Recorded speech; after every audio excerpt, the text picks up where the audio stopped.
Did you know that in Windows there are some optional features that they are disabled in your PC and you can turn on and try them at any time? Well guys, let me show you how to do it.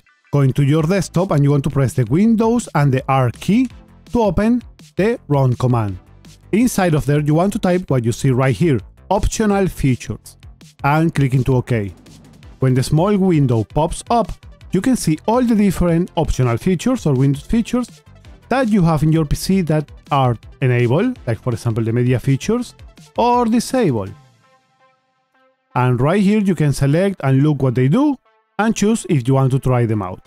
Now to install them, what you have to do is to select one of them and click into OK. Then Windows is going to download or install it if it is in your system.